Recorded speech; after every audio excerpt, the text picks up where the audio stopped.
नमस्कार, मैं हूं फिजा जमीरुद्दीन और आप देख रहे हैं इस वक्त 4 PM न्यूज। और मैं आ चुकी हूं आप सभी के बीच एक ऐसी खबर लेके जो शायद थोड़ी विवादित है या फिर थोड़ा सोचने पर आपको भी मजबूर कर देगी। दोस्तों, अब तक प्रधानमंत्री नरेंद्र मोदी और भाजपा का दावा रहा है कि विपक्ष के लोग झूठे इल्जाम लगाकर उनकी छवि को खराब करने की साजिश रचते हैं।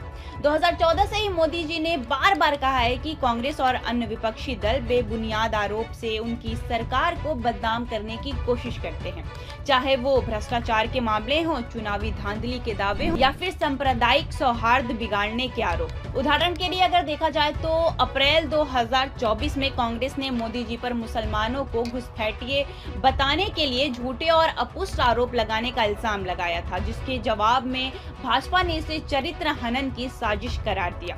इसी तरह अगस्त 2025 में राहुल गांधी के चुनावी धोखाधड़ी के आरोपों पर भाजपा ने कहा कि ये संवैधानिक संस्थाओं की छवि खराब करने की कोशिश है। लेकिन अब सवाल ये है कि प्रधानमंत्री जी अब क्या कहेंगे, जब उनके खुद के सहयोगी संगठन आरएसएस का एक समर्थित कार्यकर्ता आनंद के थम्पी ने अपनी मौत से ठीक पहले भाजपा और आरएसएस नेताओं पर सीधे सीधे भ्रष्टाचार, माफिया लिंक और साजिश का इल्जाम लगाया है। 15 नवंबर 2025 को तिरुवनंतपुरम में थम्पी ने घर के शेड में फंदा लगाकर आत्महत्या कर ली और उनके व्हाट्सएप संदेश में लिखा कि मेरी सबसे बड़ी गलती थी कि आरएसएस कार्यकर्ता बनना था, यह पहचान ही मेरी मौत का कारण बनी। ये घटना न सिर्फ केरल के आगामी स्थानीय निकाय चुनाव को प्रभावित करेगी, बल्कि भाजपा आरएसएस के साथ दशकों पुराने रिश्तों में आई दरारों को फिर से उजागर करती है। ये रिपोर्ट ऐतिहासिक तथ्यों, हालिया घटनाओं और सोशल मीडिया बहसों पर आधारित है, जो दिखाती है कि कैसे सत्ता की होड़ ने वैचारिक माँ बेटे के बंधन को कमजोर कर दिखाया है। आनंद थम्पी की मौत, टिकट विवाद से साजिश तक का आरोप। आइए देखते हैं कि आखिर कैसे हुई आनंद थम्पी की मौत, क्या था पूरा विवाद का जड़। तिरुवनंतपुरम निगम का एक छोटा सा इलाका जहां भाजपा का विस्तार कथित तौर पर हिंदुत्व के नाम पर हो रहा है। 40 वर्षीय आनंद थम्पी वर्षों से आरएसएस के प्रचारक थे और स्थानीय निकाय चुनाव में भाजपा टिकट की उम्मीद लगाए थे।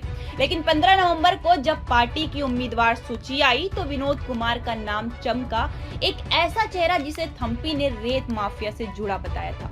दोपहर 2 बजे थम्पी ने सोशल मीडिया पर घोषणा की कि वो निर्दलीय लड़ेंगे, लेकिन शाम से पहले उन्होंने दोस्तों को व्हाट्सएप पर लंबा संदेश भेजा और कहा कि आरएसएस और भाजपा नेताओं ने रेत तस्करी माफिया के स्वार्थों के लिए मेरा टिकट छीन लिया।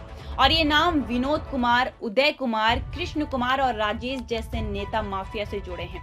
साथ ही थम्पी ने लिखा कि निर्दलीय लड़ने का फैसला लिया तो दोस्तों ने भी मुंह मोड़ लिया, जीने की इच्छा ही नहीं बची। संदेश में उन्होंने साफ साफ कहा कि भाजपा आरएसएस के कोई सदस्य उनके शव को न देखें। बता दें कि संदेश देखते ही थम्पी के दोस्त घर पहुंचे, लेकिन थम्पी को शेड में लटका पाया। अस्पताल ले जाने पर शाम 5:30 बजे उनकी मौत हो गई। आपको बता दें कि थम्पी के रिश्तेदारों के बयानों पर आधारित मामला दर्ज होगा और संदेश को सुसाइड नोट मानकर फॉरेंसिक जांच हो रही है। इतना कुछ होने के बाद भी भाजपा की प्रतिक्रिया तुरंत बचावात्मक थी। कोई शर्म नहीं, सिर्फ सियासत। हमेशा की तरह इस बार भी कुछ बातें कहकर अपना पलड़ा झाड़ लिया। प्रदेश अध्यक्ष राजीव चंद्रशेखर ने कहा कि घटना दुखद है। मैंने जिला अध्यक्ष से बात की, वोट सूची में उनका नाम ही नहीं था, लेकिन हम जांच करेंगे। और सबसे अजीब बात की जिला अध्यक्ष करमाना जयान ने दावा किया कि थम्पी ने कभी टिकट के लिए संपर्क ही नहीं किया, लेकिन यह दावा संदेश से टकराता है। अब वही दूसरी तरफ ट्विटर पर #आनंद थम्पी सुसाइड ट्रेंड कर रहा है, जहां यूजर लिख रहे हैं कि भाजपा कहती है कि संपर्क नहीं किया, लेकिन संदेश सबूत है, ये झूठ क्यों। कांग्रेस सांसद शशि थरूर ने जांच की मांग की और कहा कि गहन जांच जरूरी है। भाजपा के आंतरिक दबाव कार्यकर्ताओं को तोड़ रहे हैं। साथ ही उन्होंने माफिया आरोपों पर सीबीआई जांच की मांग की है। ये मौत केरल भाजपा के लिए झटका है, जहां 2020 में पार्टी का वोट शेयर महज 1.36% था। थम्पी के आरोप रेत तस्करी केरल के बड़े मुद्दे से जुड़े हैं, जहां अवैध खनन से करोड़ों का कारोबार होता है। पुलिस जांच में संदेश साफ साबित हो चुका है, लेकिन भाजपा की चुप्पी संदेश और बढ़ाती है। आखिर क्या है थम्पी के मौत का कनेक्शन, आइए जानते हैं। अगर थोड़ी दूर तक सोचे तो थम्पी की मौत अकेली नहीं है। 2 महीने पहले भाजपा पार्षद के अनिल कुमार ने संदिग्ध हालात में आत्महत्या की।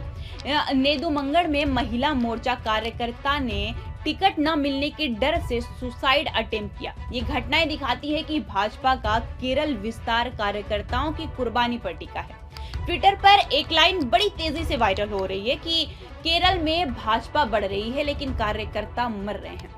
इस पूरे घटना का राजनीतिक प्रभाव ज्यादा पड़ेगा क्योंकि केरल में भाजपा का लक्ष्य 2025 स्थानीय चुनाव में 100+ सीटें हैं, लेकिन थम्पी की मौत से कार्यकर्ता असंतोष बढ़ेगा।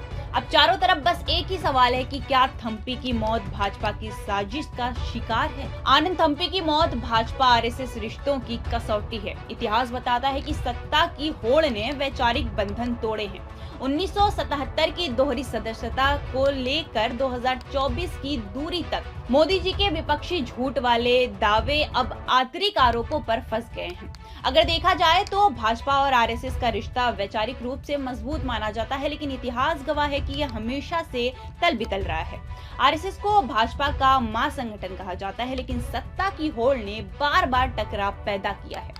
रिपोर्ट के अनुसार 7 दशकों में 100% अलाइनमेंट सिर्फ एक बार हुआ, बाकी समय पावर स्ट्रगल, वैचारिक मतभेद और टैक्टिकल डाइवर्जन से भरा हुआ। आपको बता दें कि एक आत्महत्या ने एक बार फिर से आरएसएस के बैन होने पर बड़ा सवाल खड़ा कर दिया है। पिछले कुछ दिनों से विपक्ष लगातार आरएसएस पर बैन की मांग कर रहा है, लेकिन बीजेपी का कोई जवाब नहीं आ रहा है इस बारे में। बीजेपी और हमारे प्रधानमंत्री का कहना है कि आरएसएस देश में सुख शांति बनाने का काम करती है और समाज में अच्छाई फैलाने का काम करती है, लेकिन आंकड़े तो कुछ और कहते हैं। जैसे 1980 भाजपा का जन्म और राम मंदिर आंदोलन। आपको बता दें कि जनता पार्टी टूटने के बाद 1980 में भाजपा बनी, लेकिन आरएसएस ने इसे दोहरी सदस्यता की शर्त पर समर्थन दिया। 1990 के दशक में राम मंदिर आंदोलन ने एकजुट किया, लेकिन 1992 के बाबरी विध्वंस के बाद भाजपा पर प्रतिबंध लगा। आरएसएस ने वाजपेयी आडवाणी को समझौतावादी कहा। 1998 से लेकर 2004 तक आखिर क्या हुआ था, चलिए आइए देख। पहली एनडीए सरकार और 1998 में भाजपेयी सरकार बनी, लेकिन आरएसएस से टकराव चरम पर पहुंचा। 2000 में के सुदर्शन ने भाजपेयी आडवाणी को युवाओं के लिए हटो कह दिया। 2014 से 2024 के बीच मोदी के सत्ता में आने पर आरएसएस ने पूर्ण समर्थन दिया, लेकिन 2024 में लोकसभा चुनाव तक दरारें साफ दिखी। जेपी नड्डा ने कहा कि भाजपा अब आत्मनिर्भर है, आरएसएस की जरूरत नहीं। आरएसएस ने टर्न कोर्ट्स को टिकट देने पर नाराजगी जताई। 2024 में भाजपा की 303 से 240 सीटें पर गिरावट का एक कारण आरएसएस की दूरी माना गया।